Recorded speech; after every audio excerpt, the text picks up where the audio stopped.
Hi అండి అందరికీ. Beans ఫ్రైని ఎలా ప్రిపేర్ చేసుకోవాలో చూసేద్దాం. నేనైతే ఇక్కడ బీన్స్, టమాటా, ఆనియన్ కట్ చేసి పక్కన పెట్టుకున్నాను. తర్వాత స్టవ్ పైన ఒక కడాయి పెట్టేసుకొని దాంట్లో 2 టేబుల్ స్పూన్ల ఆయిల్ వేసుకొని పోపు గింజలు, కరివేపాకు, ఆనియన్ వేసి బాగా కలుపుకోవాలన్నమాట.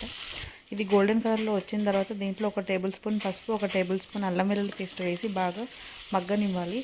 దాని తర్వాత ఇందాక మనం కట్ చేసి పెట్టుకున్న బీన్స్ ఉంది కదా, అది కూడా వేసి బాగా కలుపుకోవాలన్నమాట. ఇది ఒక 5 మినిట్స్ వరకు మగ్గనిచ్చిన తర్వాత దీంట్లోనే ఒక 2 టేబుల్ స్పూన్ల సాల్ట్ వేసి బాగా కలుపుకోవాలి. ఇందాక మనం కట్ చేసి పెట్టుకున్న టమాటా ఉంది కదా, అది కూడా వేసుకొని బాగా కలిపేసుకొని ఒక 5 మినిట్స్ వరకు ఉడకనివ్వండి. దాంట్లో ఉన్న వాటర్తోనే మొత్తం బీన్స్ అంతా ఉడికిపోతుంది. ఇప్పుడు ఒకసారి తీసి చూద్దాము. చూసారా, ఆల్మోస్ట్ ఉడికిపోయింది. దీంట్లోనే ఇప్పుడు ఒక 2 టేబుల్ స్పూన్ల కారం పొడి వేసి 1 టేబుల్ స్పూన్ ధనియాల పౌడర్ వేసి బాగా కలిపేసుకోవాలన్నమాట. ఇది కూడా ఒక 5 మినిట్స్ వరకు మగ్గనిచ్చిన తర్వాత ఒకసారి తీసి చూద్దాము.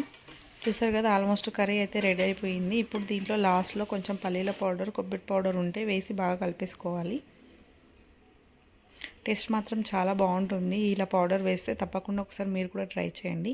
లాస్ట్లో కొత్తిమీర, పుదీనా వేసి మొత్తం కలిపేసి దించేసుకుంటే అంతే అండి, బీన్స్ ఫ్రై రెడీ అయిపోయినట్టు. ఇది చపాతీలోకి చాలా బాగుంటుంది. తప్పకుండా ట్రై చేయండి.